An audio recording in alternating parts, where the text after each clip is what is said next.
अगस्त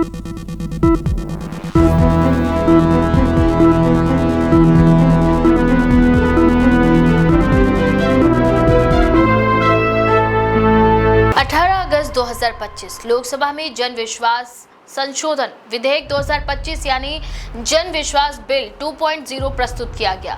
इस विधेयक का उद्देश्य विभिन्न कानूनों में बंदिशें हटाना, छोटी एवं तकनीकी प्रकृति के अपराधों को अपराध श्रेणी से बाहर निकालना और सजाओं की जगह जुर्माना या सुधारात्मक व्यवस्था लाना है। पहली बार 2023 में पारित जन विश्वास यानी संशोधन विवरण अधिनियम 2023 ने 42 केंद्रीय अधिनियमों में 183 अपराध संबंधी प्राविधान हटाए थे, जिससे जीने और व्यवसाय करने में सुगमता आई। ये विधेयक वर्ष 2022 में लोकसभा में 22 दिसंबर को पेश किया गया और संसद के दोनों सदनों में पारित होकर 11 अगस्त 2023 से प्रभावी हुआ था। अब बिल 2.0 की रूपरेखा तैयार हो गई, जिसे आज लोकसभा में पेश किया गया। ये विधेयक 355 प्राविधानों में संशोधन प्रस्तावित करता है, जिनमें से 183 प्राविधान पहले की तरह तकनीकी या प्रक्रियागत छोटे अपराधों को अपराध कार्यों से हटाने और जुर्माने या दंडात्मक माध्यमों से बदलने पर केंद्रित हैं।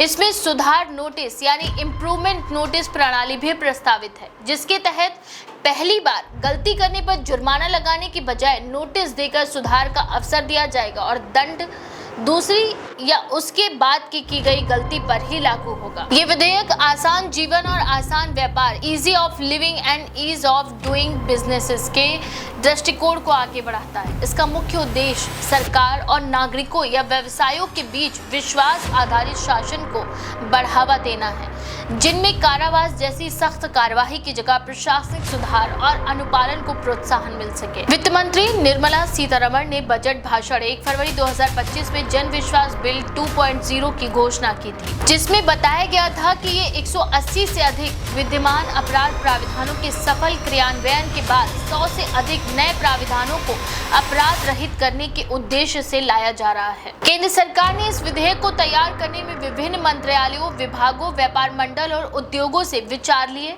विभाग promotion of industry and internal trade यानी DPIIT लगभग 100 कानूनों और नियमों की समीक्षा कर रहा है, ताकि ये सुनिश्चित किया जा सके कि ये सुधार विश्व स्तरीय व्यापार मानकों के अनुरूप हो और निवेशकों का विश्वास बढ़े। विशेष रूप से विधेयक में ये प्राविधान भी प्रस्तावित है कि यदि कोई व्यक्ति पहली बार गलती करता है तो उसे सुधार नोटिस के द्वारा अवसर दिया जाएगा।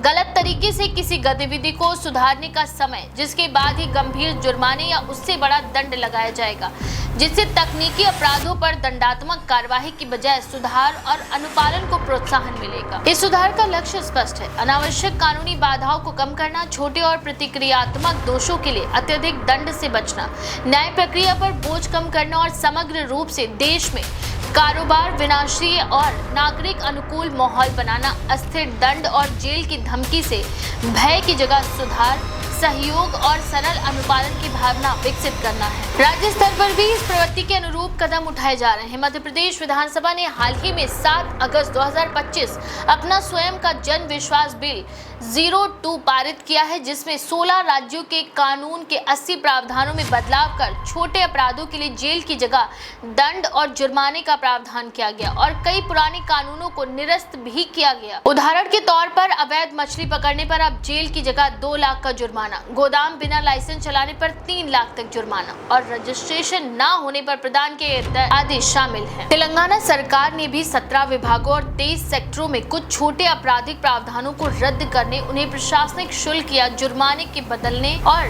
राज्य में कारोबार की सुगमता बढ़ाने का प्रयास शुरू किया है। ये प्रवृत्ति जन विश्वास कानून 2023 और 2.0 के अनुरूप है। उदाहरण के तौर पर पेड़ों की अवैध कटाई के अपराध पर जेल की जगह 10,000 जुर्माना प्रस्तावित है। केरल सरकार ने भी अप्रैल 2025 में उच्च स्तरीय बैठक के बाद राज्य स्तरीय कानूनों में छोटे अपराधों को अपराध श्रेणी से बाहर कर निवेशकों के लिए अनुकूल माहौल बनाने की पहल की है।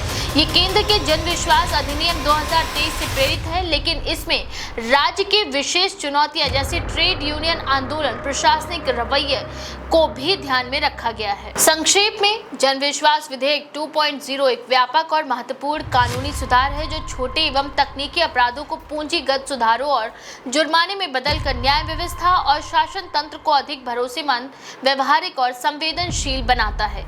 देश भर में हॉल्ट की जगह सुधार, दंड की जगह अवसर और जटिलता की जगह सरलता लेकर आने की ये दिशात्मक पहल है। फिलहाल इस बारे में आपका क्या विचार है? अपनी राय कमेंट में जरूर लिखें। ऐसी और भी खबरों के लिए देखते रहें द पेज 19।